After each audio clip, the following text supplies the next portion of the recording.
So now we're going to move from West Side specificity to the more general discussion about how we actually create these kinds of places.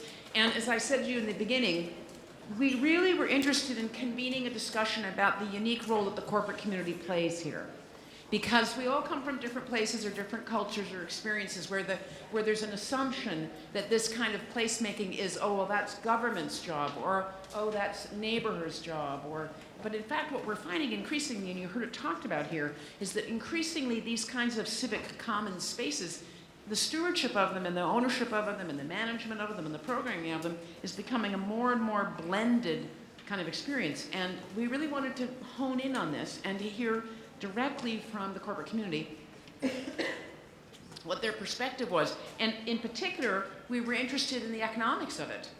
You know, at what point does it actually make it worth your while as a corporate person to invest in this kind of placemaking? So the session that you're about to hear is about the triple bottom line. So economic, in fact, I suppose it's a quadruple bottom line now, but that's too awkward. But it's the idea that it delivers an economic benefit, a social benefit, an environmental benefit, a cultural benefit. It may even generate a spiritual benefit. So it's many, many bottom lines. And that's really what we're going to talk about here in this session is the notion of how do you make the economic case for this, and how, particularly those of us that are in corporate environments where we have to advocate on behalf of this kind of approach, we need some ammo to equip us to understand what are the economic returns like so that it's not all selfless. Obviously, there's lots of self-interest here. As the city always is. So this session is going to be chaired by Ann Markison, who, thank you very much, was one of our, where is Ann? There she is. One of our advisory committee members. We put an advisory committee together on this for people around the, actually globally, to advise us on this content, and Ann was one of those people. She's going to chair this session. And the panelists are Melissa Burch from Lend Lease, who I can see sitting in front of me here, and Stephen Cornwell. Hey, Stephen, from Howard Hughes. And Ommeed Sathe, my old pal from New Orleans, who's now with Prudential in New Jersey. And Celia Smith, carrying on the underground Canadian tradition of this meeting. She comes from Toronto. And then Richard, where's Richard? I met him, and Richard Vogel. Wonderful to have all of you here. So would you guys come on up? Ann's going to get you off, and there'll be some questions from the floor. And let's talk about the bottom line.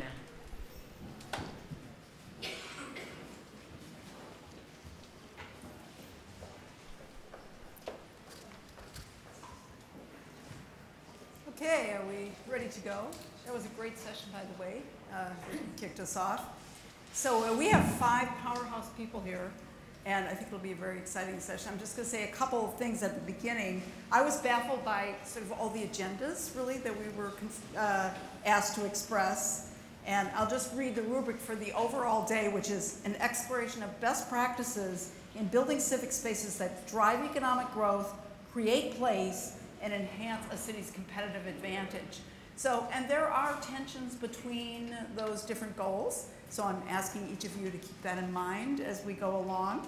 And we're going to just dive right in, and I have sort of 3 general questions, and then we definitely have 15 minutes for Q&A after that. And I'd like each of you also to say just like a sentence or two about your organization and your place. This group of people has amazing experience in many places of the world. And so I'm going to really start by asking you each to give us an example of a project that you worked on where these aspirations were really met and or where they became problematic in some way. So feel free to share any of that too. So Ommeed, would you like to start? Sure, thank you. Thank you for having us here, and it's a real pleasure to be here. So I work at Prudential. I run what we call our Impact Investment Group, which is a large fund. It's all balance sheet money that invests in double, triple, quadruple, I don't know what the 5 would be, bottom line initiatives. It does both real estate work as well as investments in businesses, nonprofits, and other things that have revenue models. So it's a very wide and vast portfolio. On the real estate side, we've made sort of large investments in a few distinct places. So we've invested very heavily in Newark. We've invested heavily in New Orleans, Detroit, looking at markets like Baltimore and Oakland. We have a framework. I talked a little bit about some of the other panels about what we're looking for, but ultimately we're looking for what we think of as both high potential communities as well as communities under certain levels of stress and dynamism. So they're facing either population loss, post-disaster turmoil, or being, in this market, sort of on the periphery of the incredible sort of real estate black hole that is New York, which can very quickly distort and limit options for affordability. So we've done a lot of work in those places, and so right now I think one of the good examples I'd love to talk about is what we've done in Newark. Newark is only 20 minutes away from the city, but often feels like a very different world. But it's hard to remember that it once sort of did compete with the city in many, many ways. One of those was in department stores. So there's an old department store that was Saks Fifth Avenue's leading competitor in the 1940s. It was built in 1910. It's a beautiful building. I think it's somewhere in these slides. I'll call it out if it pops up here. But built in 1910, and it was a glorious building. And it was also sort of a building that had and stayed in business until about 1987, and then has been vacant for 25 years. And so for both the community in Newark and the community of even New Jersey and the broader region, there's this incredible set of epic memories of shopping there, having to wear white gloves, getting dressed up, the maple room, the pine room, that then contrast with this sort of legacy of blight and disinvestment that is sort of the modern perception in Newark. And so when we bought the asset, we did so knowing that this was something that had such a history and such a resonance in the community that we had to do something that honored those recollections. But it was also actually very important to us that it be a place of commerce as well, because its role as a department store played a really interesting role that some great professors at Rutgers have talked about. Commerce was one of the first sectors of society in which you saw segregation and those boundaries start to break down. And so while everyone had to wear white gloves, it was actually one of the first places in sort of the post-segregation era to desegregate. So it had this resonance. We wanted to keep the commercial aspects, but also bring in a civic dimension and a cultural dimension. And so what we did is we actually got Whole Foods to come in and take the ground floor as a retail amenity, but then worked with the Chancellor of Rutgers Newark to bring in 50,000 square feet of Rutgers into the building. And so Rutgers is going to be locating all of its arts and cultural programming in the building. In addition, they've created a number of community partnerships. So it'll both be academic programming as well as sort of Rutgers-sponsored artists, makers, photography studios, lose my words, and a whole range of different artists. And at the heart of this space is that we've actually restored the original atrium, the skylit atrium that dates back to 1910. It was originally a 4-story atrium. They had to black out the skylight for World War II so the building wouldn't get bombed. But we've been able to actually restore the original skylight. And so you'll have at the center of all of these different functions an incredible skylit atrium. And so we like what that's done. And then above, and sort of to make the economics work, we've put as much residential as we could squeeze in the building. And hoping that will carry a lot of the costs associated with this. And in terms of sort of the investments and the pro formas and all the numbers, what is interesting is how expensive things like security are and how relatively cheap things like arts and cultural programming. And looked at through those lens, they both ultimately serve the same purpose, which is not to actually catch criminals, but rather to make people who live and work there feel alive and feel safe and feel it's an inviting place. And compared against the cost of 24/7 security, 24/7 doormen, one would be shocked at how much art you can support.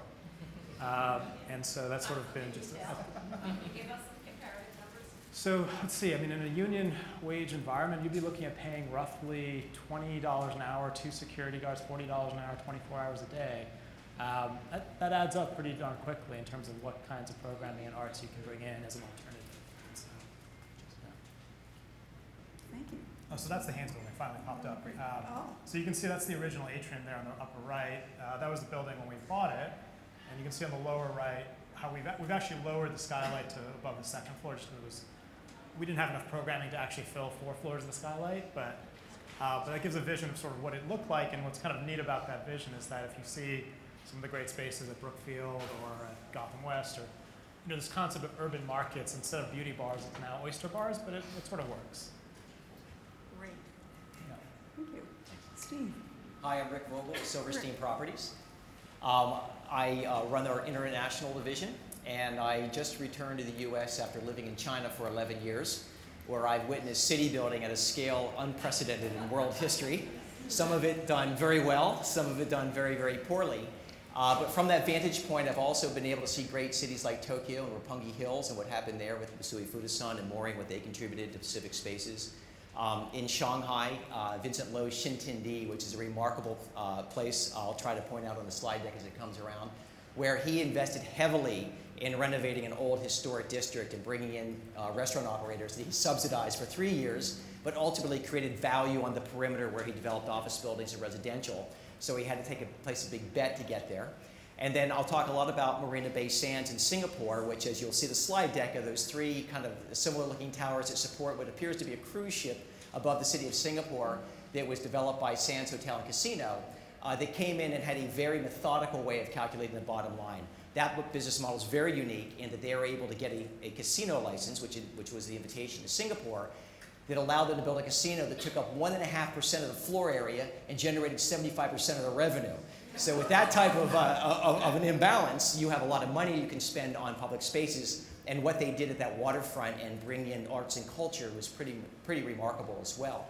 I'll also be able to reflect on what we're doing here at the World Trade Center. I wasn't personally involved, but I enjoyed the stories along the way and spent a lot of time with Larry Silverstein talking about what we did there, and hopefully can add to the dialogue from that perspective as well. Thank you.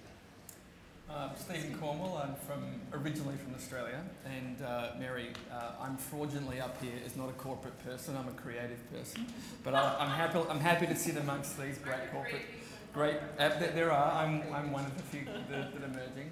I worked in marketing and brands for about 20 years in Australia, working through, and then became sort of an expert in real estate marketing. And through that process, got very dissatisfied with what real estate marketing meant. So we started working through the construct. There are 2 types of developers. There are those that are transactional, about buildings, and there are those about long-term hold and placemaking. And we like to shift to the placemaking side. I worked in London on Embassy Gardens. The US Embassy is making a monumental historic move to the south side of the Thames. And then from that, I was asked to come and look at the seaport here in New York City. When the seaport obviously was washed away by Sandy in 2010, 2019, it obviously damaged the seaport dramatically. It flooded the whole historic district, and it certainly did destabilise the very iconic but quite 80s Pier 17 sitting out on the pier.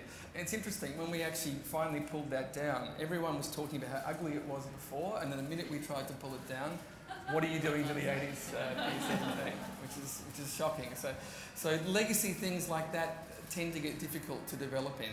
But our position down there at Howard Hughes is a long-term one, and I think that if you're looking at sustainable development, the decisions you make today about 20 years from now are very different to decisions you make today about the balance sheet next year. So I'm there to actually curate culture, and we started the Culture District this year. We had the AIA, the Guggenheim, the AIGA, and a handful of organisations come in and really work with us on curating an experience that was not necessarily about putting in art. I always find it curious that people think that a sculpture constitutes culture. I think for me it's about making sure that the experience of culture is felt through every transaction that we deliver to our community, and it can be everything from food and entertainment to making and fashion. So we've got a particular view about culture, and I'm going to share that with everybody when we start. So that's why I'm here. Great. Well, I'm not wearing the black suit. I'm the not-for-profit arts representative, I think, on the panel. So I run a little startup called Artscape that's been around for 30 years in Toronto.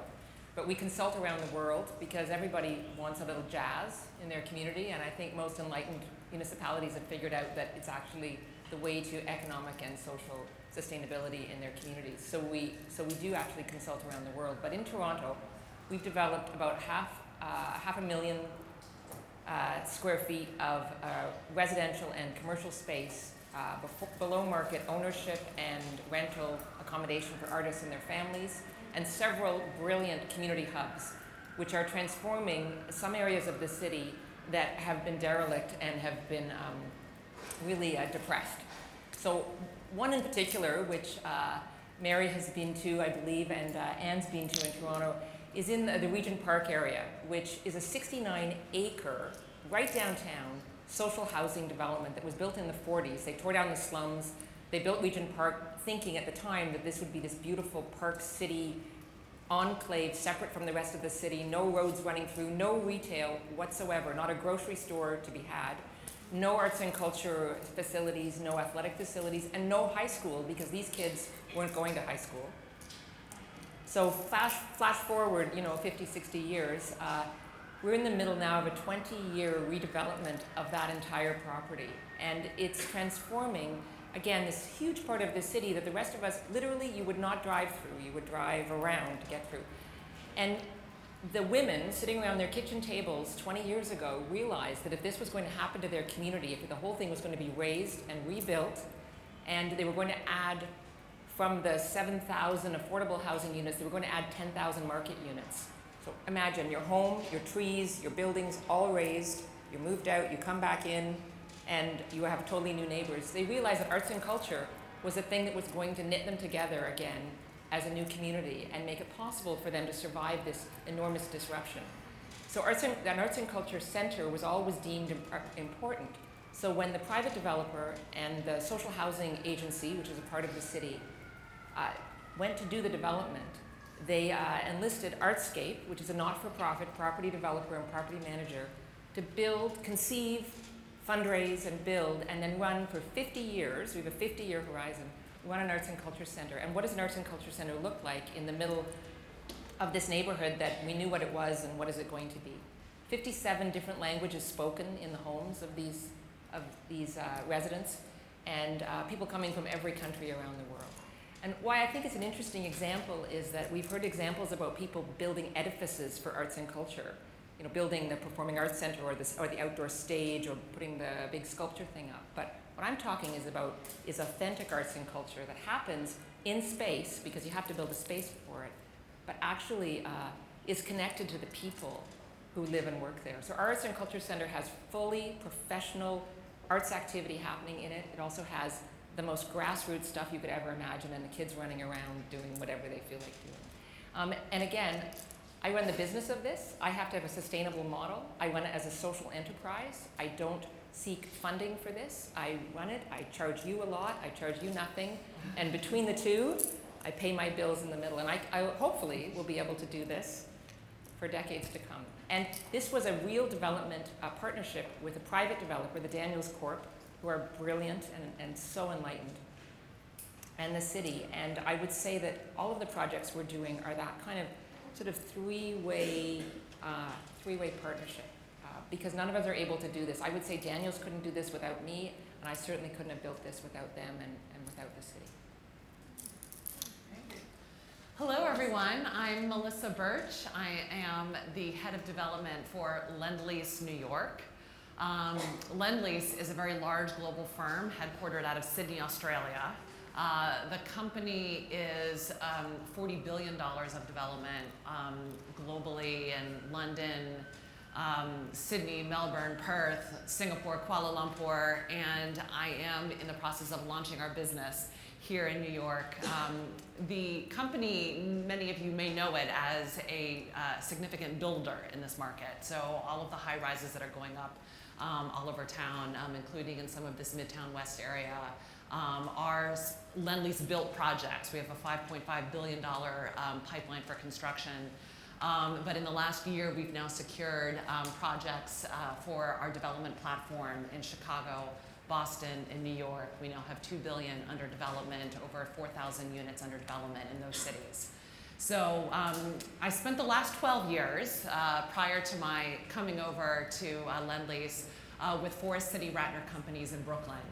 And in thinking about the question that you posed to us, Anne, and in reflecting on some of what was said in the earlier panel around new spaces and how we regenerate older spaces, I was thinking a bit about Metro Tech Center, which is a 6 million square foot office complex in downtown Brooklyn that was a real pioneering project led by Forest City Ratner Companies, public-private partnership, Forest City, the City of New York, and Polytechnic University, which is now owned by NYU. And that campus, which was really created in the late 80s, early 90s, was one of the few real new office spaces that were created. And it was really meant to kind of address the threat of businesses leaving New York because this was such a high-cost environment to do business. And this campus was built to really be a haven for the financial back office. And why I bring it up is because I think I'm interested in as we talk about place and about what you did in Newark and about how we think about the needs of cities, is that old places also need to get regenerated. And what is happening at MetroTech, which I had an opportunity to be a part of, is that this 1980s complex, which had a place in a time that was vital to New York, keeping 22,000 jobs in New York that would have otherwise left, now needs to be reimagined in terms of architecture, in terms of programming, placemaking. In the last 25 years, Brooklyn has undergone a significant renaissance where public safety was the primary concern. That is no longer. Now it's about creating a 24/7 environment. It's more about the mixed-use integration of residential and office, and that creates different opportunities. And I just use it as an example of saying that as we think about creating places, and I'm creating a lot of new places, which is the real mission of the work that I do at Lend Lease in our new development business, I do think about what it requires for long-term ownership and about being nimble, not just as people and organizations, but as buildings and places. And you can never have the crystal ball. So we're gonna do our best, and you can bring a lot of talent and insight into that, but there's also experimentation, innovation, regeneration, and your ability to be nimble. That is also going to be an important part, I think, of this placemaking dialogue that I hope we'll have today. Great, thank you. Wow, those are really wonderful. I'm just continually kind of changing the questions so that it might sound different than we had phone conversations, but it's all evolving very fast. I wanted to really ask you these questions about how you are imagining and using arts and culture in your spaces, and I'd like to ask you to really link it to this problem of inclusivity. So in the United States right now we have this, Black Lives Matter movement. We know we have a big challenge. How can we make these new developments and these spaces, these public spaces in them, really welcome to everyone? And if you can give me some examples of where that's worked for you, or again, where it hasn't worked for you and why it hasn't, I'd be really interested in that. So would anybody like to start? Or? Yeah, Celia. I think it's fundamental that the projects have multiple voices advising from the beginning. So from our context, we work, we identify who in the neighborhood is really hot about this, who has an opinion that may be divergent from ours, who are the people across town who might have an opinion, who are the people for whom this really matters, and on purpose putting together strange bedfellows to advise you from the beginning on how this works. And I think it's one thing to build these, in what you think is the hard part to build these buildings. That's not the hard part. The hard part is actually running these buildings in an authentic way for decades to come and actually serving the greater communities around them. So, mixed-use development is terrific for the first 5 years, and then what does it look like? Are the kids still welcome? You build a culture space, and how prohibitive is it for any arts group to actually use that space? Is it only an elite group that will be using it, and then therefore their audiences? You see where I'm going. So I think accessibility of the concept to begin with, the design of the space, thinking for whom are you doing this? Not just the people that you already know inside your tent, but who are in the other tents. So when you design it, keeping that in mind, and then as you run it, keeping accessibility, diversity of use at the forefront. And I think the way to keep you honest about that is to keep bringing the people into the room that don't agree with you automatically, which is painful. Which is why I'm happy I'm in New York today and not in Toronto, because I have a respite for a day from this. But I think it's what keeps you honest and keeps these. If you want to talk about bottom lines, it's economic, of course. There's going to be development, social, not just you and your people, but everybody, cultural, environmental. I want to add to that. As far as real estate is all about people. We may all talk about these beautiful buildings we're building and the spaces we're creating, but at the end of the day, it's for people to use and to enjoy. And so when we talk about placemaking, we're talking about creating places that attract people. So how do you attract people to places? You have to have the right mix of program, the physical land use that you want to use that offers the functions that you want to have. But you also have to offer the cultural activities, whether it be indoor and outdoor performing arts or museums or art pieces. But beyond that, what we as developers really do is we build the infrastructure from which this can grow organically. People forget that the greatest cities in the world, like New York, grow organically. In China, the government tried to build cities that met very prescriptive economic indexes that may or may not have been well suited for what people really wanted to use. And for that reason, you've seen a lot of these ghost cities in China. What we aspire to do there, and what we've done here at the World Trade Center, is to create indoor and outdoor space that people enjoy being in. And I think when we start looking at city planning, that's where the focus has to be. And I want to go back to what Melissa said, is that this has to be nimble. Okay, we might create a concrete structure like this, but look at how beautiful this room is that we reused. I wonder what this space was meant to be when it first opened. And here it's a beautiful conference space. As long as we can make this so that it can change and grow organically, then we create culture. Culture is about habit, practice, things that we've established as norms. That's the definition of culture.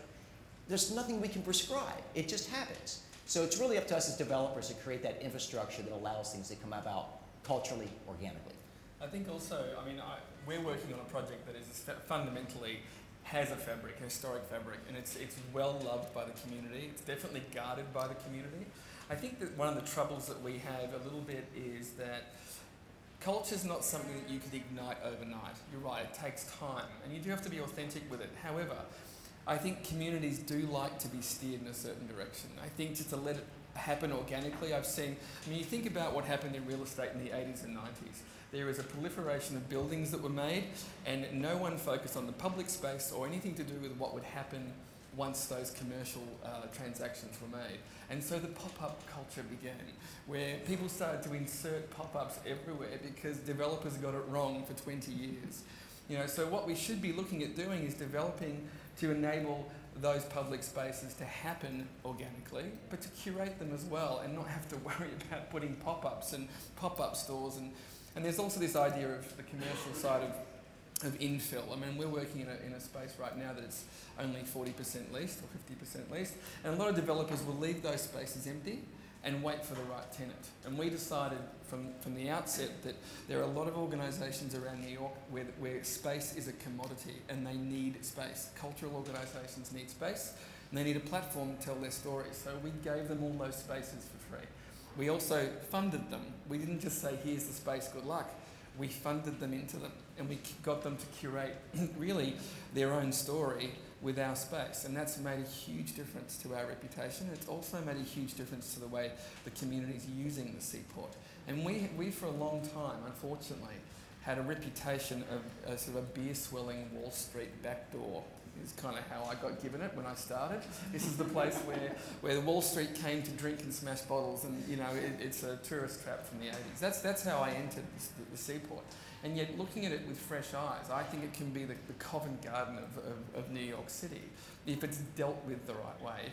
If people are not using it to drink beer in the street. I mean, ultimately, we have to make sure there are other things for people to do. And so it's a challenge for us because we're working against that all the time, but we are changing it slowly. And it's through our actions, not through advertising or rebranding or repositioning. It's really through all the content that we're developing. And I think that developers who know how to develop content are going to yield the result in the future, because you have to know how to develop content.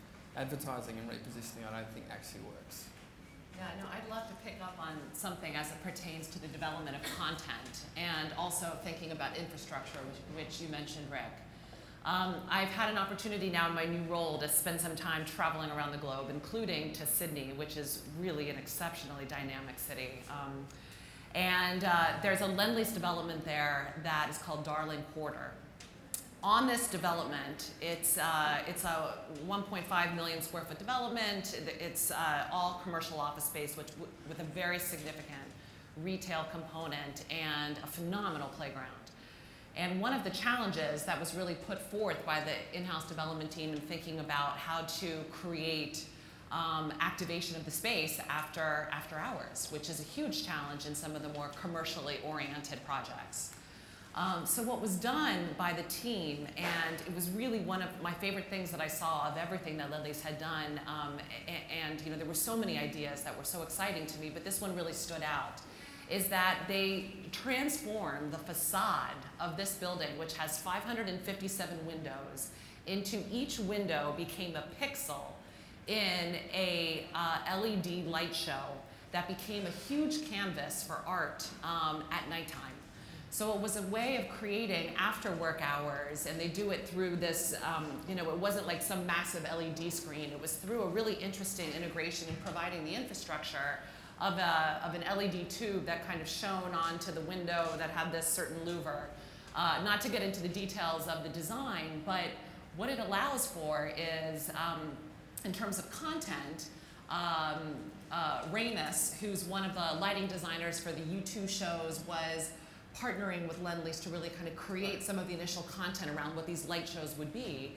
But then, in terms of thinking about community and how to really make it something that people own, kiosks were developed where you could create your own video games that you could see played out on these pixels, and then programming was incorporated with kids in their schools around coding and design to create their own art displays that now three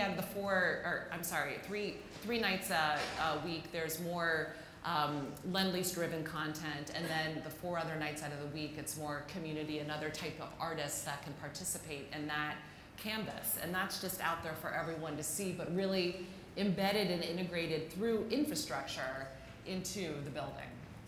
So great. Do you have any examples you want to share? I'd love to give you another question, maybe. Oh, I feel bad well, about I this. would like to just add in something here too, because I'm really interested in the kinds of cultural activities that actually engage people actively, besides just being, observers. And I just wanted to share a little bit what the Disney Music Center did in Los Angeles, starting probably 8 years ago. They hired Josephine Ramirez, a young woman, to run an active arts program. Among other things, she had these outreach programs to help people all over LA reconnect with their high school instruments and sing together in public. Just the idea that if people do make music, et cetera, themselves, they'll be more likely to participate in other kinds of events. But the most successful thing that she started was dancing on Friday nights in the plaza outside the Disney Center, which, as you probably know, is like an urban canyon. It's downtown LA. Nobody's hardly ever there, day or night. And she explained to me that the first week, when she explained to the production crew that they were going to have music outside and dancing, they said, okay, we'll set up a stage and lights. She said, no, it's not about the musicians. No, it's not. It's about the people dancing. So the musicians will be over on the side with just little lights, on their music. But there will be a stage, and it will be for the person who's teaching the dance form that night, because 1 week it would be salsa, 1 week it would be waltz, 1 week it would be polka, whatever, would get up and do the dance on the stage, and then everybody would, then the stage would be taken down, and then there would be the music and people would dance. This has been an amazingly successful thing. It's still going on. It's from May through October. All kinds of Latino families come, no matter what the art form is, and camp out on the picnic tables and bring their picnic and establish a good spot for themselves. And it's just truly an amazing mixing thing. And it isn't about getting butts into the seat in the Disney Center. It's about enlivening downtown and the space through arts and culture. So I've always thought I think there's 1 or 2 pictures of it in here, but it's kind of hard to get the whole scene. So, okay, another question. Well, one of the other questions that the conference organizers put to us was something about New York City's competitive advantage. And I have very mixed feelings myself as an economist just about that term. But, but New York is competing. I always think New York is just so amazing. It's such a high-priced place. And, how can it, and it's had a couple of really serious setbacks. I mean, the early 70s was just a really, really, really difficult time for the city. And of course, there are a lot of explanations for what's going on. It plays an amazing role in global finance, et cetera. But I'm just really interested in how each of you think developments like this can help any of these cities we're talking about really, position themselves, not in a sort of, kind of antagonistic way, but let's say in a distinctive way. How can these kinds of developments really help a city put forward its best traits and be distinctive in a larger world? I'd like to point to the mixed-use nature of New York. I mean, this is one of the greatest 24/7 cities in the world. I've seen cities around the world that don't function that way. They go home at night, and they're not there, no one's there on the weekends, right? So those of us who have developed mixed-use projects here in New York I think would agree with me when I say it's probably a little bit easier here because that program is already in place. But we always have to go a little bit farther than that. We have to think about what's the right balance of elements. The other thing about New York, and we use this on our project in Shanghai, when we were master planning Shanghai, which is a southern city, or a district in the southern city of Shenzhen, we're trying to show them why New York works. And what we did was we did a super overlay of this large 2 square kilometer district, and we showed how New York breaks down into neighborhoods. Now again, this happened naturally, but it's why it's a great city. And so the ultimate master plan we did with Caesar Pelli created neighborhoods, albeit artificially at first, that they loved because they could see how dynamic it would be. So I think one of New York's competitive advantages is the fact that it's a 24-hour a day, 7-day-a-week city that has distinctive neighborhoods that is constantly in some form of phase of regeneration. Yeah, could I just add to that, that this is one of Jane Jacobs' greatest insights, I thought, that she wrote in the late 50s, actually. Her book came out in the 60s, how New York had these distinct neighborhoods. And it wasn't just that they were distinct, it's that they all had porous borders, so that people would feel invited to move across from Chinatown to Little Italy or Soho and experience other places. And I love that model and that ideal. And I think in a way, this is fascinating, like that people can artificially create those suddenly. I think it also, I'm new to the city. I'm 2 years and I worked a lot in Asia and in Europe. And the thing about the city, I think, is the people. The thing about New Yorkers, they'll be up for pretty much anything, and they will go out and they'll be in the rain and they will try everything once. I lived in Melbourne, which is an incredibly conservative city. Extraordinarily conservative. You could try and put on a cultural program there and 10 people might turn up. You never quite know how it's going to happen. There are so many people here. And we have the opportunity as create placemakers to really experiment, innovate, try new things, because the sheer numbers of people will guarantee you some level of success. You might not be completely successful, but there's just so many people that even on a bad day, you're probably going to be successful. So I think New York's competitive advantage is definitely New Yorkers. They're wildly crazy, and they'll try anything once, and they're fun. It's compared to China. China's a very serious culture. Humor doesn't necessarily always win the day there either. But so it's kind of the New York culture is to go out and try things. At Seaport, in particular, we don't have to do a lot to ignite that street. There's no cars in it. It's cobblestone. It's historic, and yet we can have thousands of people turn up just for the point of turning up in the street and being outside. The city is dense, it's high, everything's overshadowed pretty much. We have a low-rise, open space, and people love to be in it, and they'll come out at all hours of the day, you're right. We were, by the way, the first 24-hour space seaport in the whole city, so I think we can lay claim to the city that never sleeps. We started that process. That's really great. I want to just follow up on your topic about competitiveness, which is a word that is used in a certain context in terms of talking about the vitality of cities, though it does also, sometimes I get it and sometimes it seems like, a strange word that doesn't quite fit. But I think ultimately it is about the attraction of people who want to live, businesses that want to, in many cases, follow those people. When I think about New York, there is something about the arts, the culture, the vitality of the city that attracts high achievers here. And those businesses, if you look at the entire tech sector that's now blossomed here with a lot of forces helping to give that life. But one of the reasons why those companies want to be located here is because there's talent here that the companies are following the talent and the people are following the companies. So, it is kind of like the chicken or the egg, what comes first, and maybe what comes first is thinking about, quality of life issues, because quality of life really weaves through both of those elements. And by quality of life, it is things like infrastructure, transit, public safety, and a lot of the responsiveness that happens in the city around these elements is a bit reactive. It's, how do we, there's so much conversation now about our aging infrastructure. What do we do to bring it up to speed? And it's really almost about what do we do to bring it up to today? And, I would like to see how the conversation can be, and I think that MAS actually does do a lot of work in leading the conversation around being more opportunistic in terms of it's not just about fixing something that's wrong, it's thinking about where are the opportunities to actually improve safety, improve quality of life. You look at the far west side of Manhattan here, and there are significant infrastructure things that have been done. But you also see that there is, still a lot of open-cut tunnels and other types of things that we can still make this a better place. There's still more to be done here.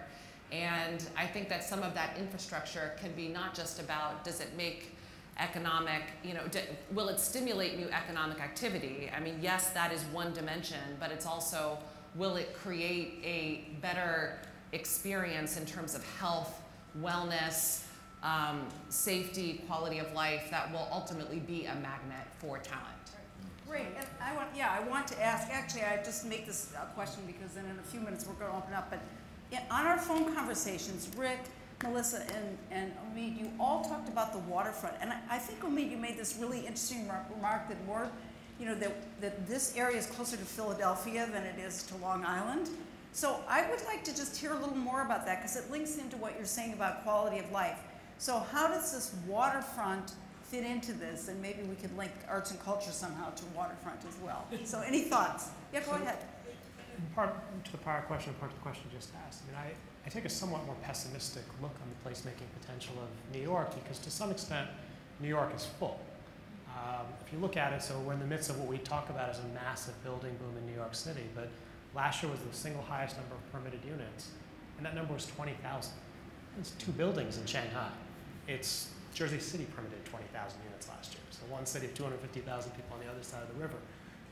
New York's adding 50,000 people a year, which requires 25,000 units of housing just to keep up with people.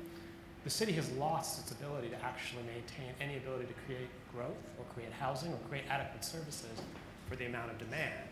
And what's happening, to some extent, I think what's somewhat terrifying for people who work in the arts is that 2 things have happened. One, I think there's a tremendous amount of homogeneity that comes when access is so tied up into wealth, right? So the wealth differential and the cost of real estate, the cost of housing have gotten so acute that it forces a certain homogeneity just because who controls the dirt is limited in the number of people who own it. The other thing that started to happen to the Jane Jacobs vision, which is that for many of us, one of the lovely parts of living in New York was that you would actually have random interactions. You'd see the same people, you'd live in a neighborhood with a peer group, but I think to one of the earlier speakers, the radius in which people now have to live and now have to commute, right? It used to be that, the New York commutes were an advantage, not a disadvantage. And now the radius of commuting has grown so intensive. And so on the point of this site is closer to Philadelphia from a commuting perspective than it is to much of New York City. And that'll only grow even more acute if they ever actually do get the new tunnels built, which I was shocked to find this out talking to the chairman of Amtrak. If we just had 1970s European technology, so not contemporary European train technology, the New York-Philly commute is a 30-minute commute with 1970s technology. So when it puts into perspective, I think what's interesting about this site and the waterfront as part of this is that looked at sort of from a regional lens, this is a really interesting site because it does suggest a push west and a push to all of the places that are train accessible both northeast and southwest, and a totally different way of perceiving how New York interacts with its region. There isn't a subway, or I guess there's one subway stop, nobody's using it. Right. So I think that's something that's interesting. And then another thing that I think on the waterfront aspect, which is that the last unused transportation mechanism for the city is the water. Some of us are fortunate enough to take boats to work. It is the single nicest way to travel. But it is also sort of the cheapest, most resilient, most underutilized means of actually transporting people. It's not hard, at least for me, to imagine that this kind of development, what's happening in Brooklyn, what's happening in Jersey City, suggests a greater element of waterborne transportation. This really isn't a structural reason that New York can't behave in the way that Venice does, where there's commuter boats moving all around the periphery. And as it turns out, of all the forms of transportation, water is radically the cheapest. No fixed infrastructure, incredibly resilient. you can actually subsidize the movement of people en masse far easier than you can by building $20 billion tunnels. So. Whoa. Great. Other responses or? The waterfront, I mean, we're on the water, right? I run the Brooklyn Bridge, and when I first got to the city, the thing that absolutely, I think, staggering is New Yorkers, get really upset if they've got to travel 20 minutes on the subway. Yeah. Just an FYI, that is really a short time compared to any other city in the world, right? So New Yorkers get incredibly, effusive about, oh my God, I got stuck in the subway for 30 whole minutes. I mean, for God's sake, it is nothing. Right? And you can get anywhere, anytime. You go to any other city like Melbourne or Sydney or anything else, our transport is crap. And getting anywhere takes an hour at a minimum on public transport. And the urban sprawl that we have, our city's decentralised out in the 70s. So we don't have urbanisation the way you have it. So enjoy what you have. You have a great public transport system and it's pretty effective. But in terms of waterfront, obviously, as New York grew up, it put its transport of roads around the outside of its rim. And I think, looking back, it was obviously done for moving goods, and all the ports use those roads to get goods around the city. Now it's trying to embrace its waterfront. It has that as a hurdle, which is high, heavy traffic on. But the reclaiming of all the piers, I think, is a very exciting and very dynamic part of the city's future. Where it's now embracing its waterfront, and we're just one of many piers, as you know, around the whole city that are regenerating. We've re-stumped the whole pier at great cost to us because we know that long term it's a great asset for the city and a great part of New York's identity. So we take that very seriously. And I think waterfronts, obviously, there's something very yielding about water. I think Oprah Winfrey said that, so don't quote me on it. But it's part of who we are. People want to be near the water. We're 80% water. It's a yielding thing. People are drawn to it, and we need to provide great spaces in New York for people to actually experience it rather than sitting in the centre. So it's a challenge. I'm always shocked by how underutilized waterfronts in some of the greatest cities in the world are. Even cities like Hong Kong, which is known for its water frontage, they spent 2 decades in public debate on what to do with it, and they built it, and it's completely underreaching. Yeah. But you go to a place like Singapore, where Marina Bay Sands kind of instigated this whole idea of bring the people to the water for events, for pastime, for everything, and they made it friendly, and that natural connection is achieved. It is now Singapore's greatest asset. Look at all the waterline we have here. There's so much great potential there. Any last thoughts about that before we open it up to the audience? Okay. Well, it's your turn. So whoever would like to contribute, challenge, etc. We have mics for people over here. The mic person, here's the mic. Right there in front of you. Right. And just tell us who you are too, please. My name is Randy Warner, and I have a question for Rick and Melissa. You both talked in several other panels, talked about growing organically and providing the infrastructure and perhaps the structure around. And I thought you might comment on the role of planning and zoning and public participation, which is usually the bane of existence for most developers. But I think we could point to Houston as an example where unrestrained, undirected development has happened, and what that city looks like, and what other cities like New York and Singapore and Sydney and others that have developed perhaps organically, but also perhaps, I think Sydney particularly had a huge master plan that was done by the city. And I think the Singapore, you mentioned Cesar Pelli did your planning, but perhaps with some direction. So could you comment about the public sector role in some of your thoughts? Sure, I'll start. So the public-private process is, I think at the end of the day, it's a process that accomplishes largely the goal of what I think we're describing here, which is about getting people to engage and to own the spaces that they live and work and are surrounded by. It's not to say that they can't be challenging or frustrated, but I think about, you had mentioned Sydney, but I was actually, as you were talking, thinking about London, and we have a Lend Lease is redeveloping the Haygate Estate, which is a failed social housing project from, I think it came online in 1974, the mid-70s.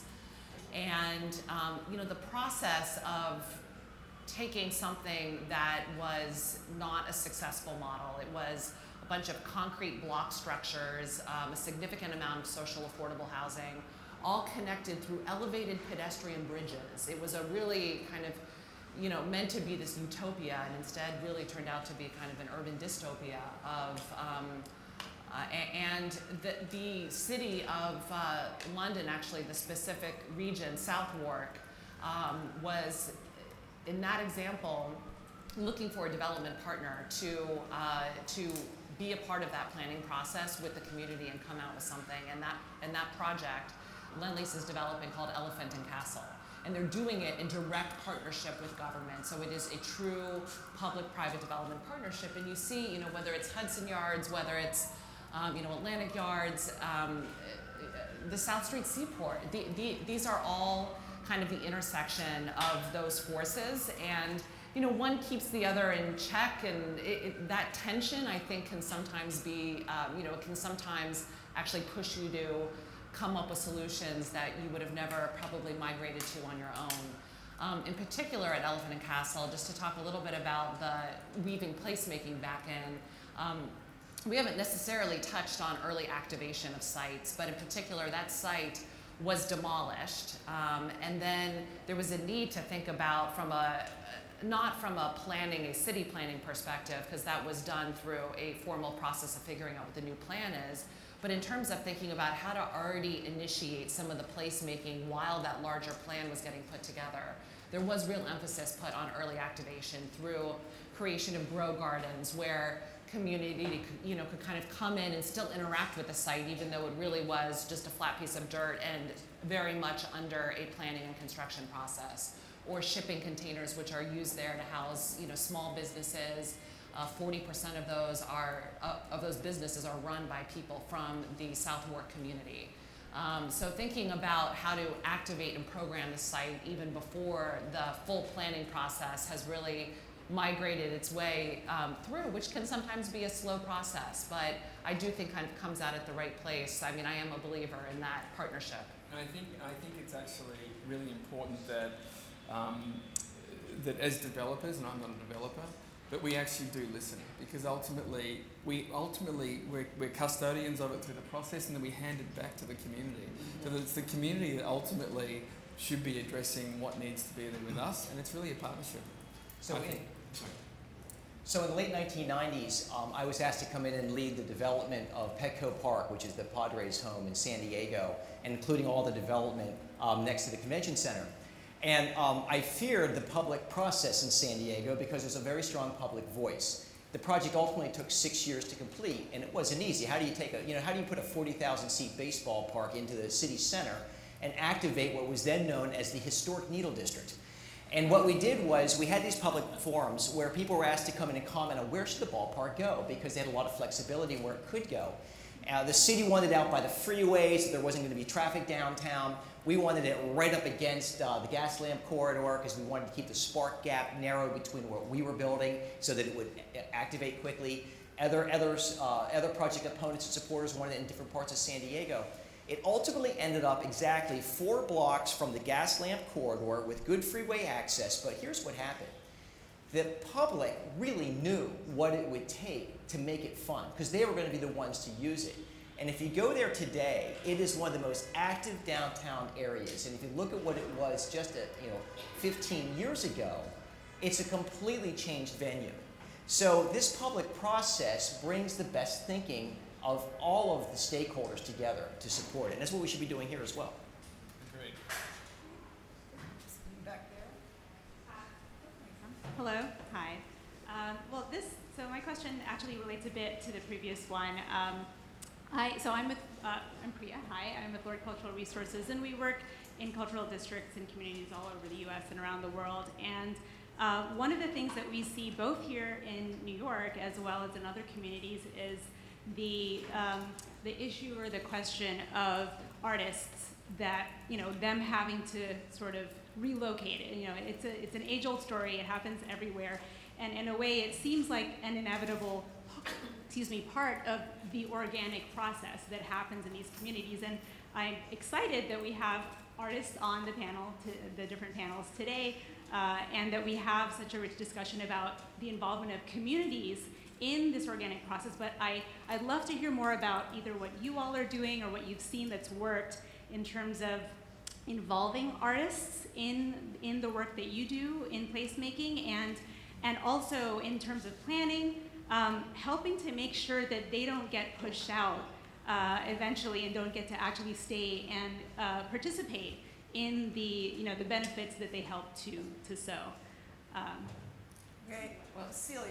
That's exactly why we were established about 30 years ago, and it is the conundrum we deal with every day, because as we do these beautiful new projects, you have to be careful you're not the agent of gentrification, that you're actually not creating exactly the situation that you're trying to forestall. And part of it is being in an ownership position, either collectively as a community or as individuals. And our observation was that artists, individual citizens of any kind, but artists in particular, and arts organizations are powerless individually. They don't have any voice, they're too busy trying to do whatever they're doing, and they usually don't have any clout or money or networks, but collectively are very powerful. Because what all of you who are in the development business want is you want a bit of jazz. You want to move into these areas and you want to sell your condos or you build your retail, and you're looking for the authentic street experience. That's what residents want in cities. That's why we all gravitate to cities, is exactly that. So we have observed that collectively artists and community organizations are very powerful. So recognizing that power and then leveraging it so that you're not pushed out. You're not at the front of the wave. That was nice, you started it. See you later. You're moving now to wherever the next town is outside of your town. For us, it's Hamilton. It's a beautiful city that's just beside Toronto where you can still buy things. Because in Toronto, you can't buy anything anymore. So what we do, among other things, Artscape, we try to be in an ownership position. And if not that, then a 50-year lease, 50-year land lease. So no one's pushing us anywhere. And we try to use scale. So our projects are 50, 75,000 square feet or bigger. So it's not just little outposts. These are significant locations in the community. We also do below market ownership for artists. So artists can own their own studios or own their own homes. And we figure out a way to make that possible so that as these new condo towers are going up, there are floors that are artist communities as well, which we think is really important, as well as affordable rent. And I could just second that by saying that the counterpart to Artscape is arts-based projects based in Minneapolis, which just most recently developed one of your schools here into Artist Live Workspace. Yeah, in Harlem. And they also in fact, the city of Minneapolis originally asked them to take on this problem because artists were displaced from our gallery and studio district, warehouse district, by the sports bars that came along with our new entertainment center the city built. And the city felt so badly about it, it never reconvened. And so at first, the first round, Artscape built housing and sold it to artists. But within a year or two, the artists would go, oh my God, I could make so much money if I sold my unit and I could support myself for 2 years. So it dispersed. So they decided that they would develop using low-income housing, tax credits, historic preservation credits, some philanthropy, some bridge funding from cities, and bank financing. Relatively large renovated buildings, mostly now they've done some new builds as well, and that they would continue to own and manage them so that they would stay manageable, and that they would actively involve artists by asking artists to demonstrate that there was demand. Now they've done it in probably 30 cities across the United States, and also then to act as a screening group for the artists that would apply to be in the units, and that has worked really very well. And if you want to see 2 really excellent studies of that, Anne Gadwin-Nicodemus did 2 studies for them where she's surveyed the artists about the impact on their incomes and work, the neighborhoods, the commercial areas around. She found in general that for the first units that had been there for 20 years, there was little gentrification. Well, no, there was little displacement, no gentrification, but positive results for the community. Mostly they were in warehousing districts where almost nothing was going on, empty buildings, et cetera. So there are real models out there, and just taught for 6 weeks in Toronto last winter, and I saw many of the different amazing projects that Artscape has done. Anybody else want to contribute to that? Well, I think to Yes. the prior question about sort of the role of community planning, I think one of the downsides of extensive sort of where a lot of communities have come to is that they've limited development density. And in high growth, very expensive real estate markets, you're always going to be running uphill if we don't increase the supply side of this equation. There's only so many resources to subsidize units, and supply has to matter. We invest in a lot of transitional markets, and one of the things we look at is how generally pro-development the community is, because we don't want to be a force solely of gentrification. And if you're in if you're in a community that's going to be anti-density and anti-development, a little bit of investment is all it takes to tip things. Whereas in communities that are more pro-development, pro-density, you're able to sort of create a virtuous cycle for a longer period of time. It's never inevitable. The other thing I think we've looked at, and we think there's some interesting possibilities in, is thinking about sort of part of what made artists flock to warehouse districts and other sort of locations was that they were kind of substandard spaces that didn't quite meet code. And even in very expensive cities, there's lots of space that for whatever reason is semi-code compliant, right? So it's not going to burn down, but it may not have ADA access. It may not have standard zoning lots. It may not have every feature you'd want. Those are spaces in which you can try to find pockets of affordability if we can bring together sectors willing to say, for certain kinds of uses, we're okay with, using different spaces. Well, I see the time has come out. Did you have one more? Can we permit one more question? I'm asking, Mary, can we, one more question? Yes, go ahead, please. Thank you. I'm sorry, I'll keep it quick. It's a very good question. So my name is Heiko. I work for a huge digital agency based out of Dumbo. So I'm sort of interested and wanted to ask a panel about, I guess, the sort of role of digital in these days in terms of place activation. We're talking about sort of physical activation of places, but I'm keen to hear your experiences or examples of where digital, social media, networking, websites, applications have helped you in your endeavor to build those, cultural spaces. We've worked together, so it's not a plan. It's not a plan. We have worked together. Communities form in all sorts of spaces. Obviously, they're forming online. They're talking to each other through any channel they can find. And they have strong voices in those communities. I think for us at Seaport, a lot of the information we learn about the community happens socially online, and it certainly happens through any feedback loop that we develop. So our view is that we have a responsibility to tell people about the history, to keep the history of the Seaport alive and well, and one of the best ways that we can do that is through digital. It's the best way we can do it. People can experience our place, we can tell stories. When they arrive on site, they can understand exactly what things looked like before and what they look like today. And we take the role as custodians of Seaport very seriously. And we're listening to the community, we're listening to the neighbourhood, and we're thinking about how we keep the historic lineage of that place alive long after we've finished developing it. And I think that digital is it's the cornerstone of how we communicate. And in terms of listening to the community, I had that question before, that's one of the best ways for us to do that, is to listen through every channel that's basically digital, as well as all the applications we're doing to tell stories. But I think it's a huge part of the community. It's not just the physical space, it's the online space, definitely. Maybe instead of Facebook, we should have Facebook. Yeah. People can like us or not like us. Sounds like a football thing. Sign away. Very good. Can I just make a little plug? Yes, so, creative placemaking is something that we've been doing for decades, and the Creative Placemaking Lab is an intellectual property piece of work that Artscape works on, and we advise people around the world about this. We free share everything. Artscape DIY is online, and case studies, templates, tips, webinars. We do an online learning course that's accredited with University of British Columbia about the field of creative placemaking. So the topic that we've all been talking about, and it's all out there for the entire world to share and use and comment on, which they do. They are not shy. So it's very active. Well, I think our time is up. I think it's been great. I really appreciate the participation. Thank you all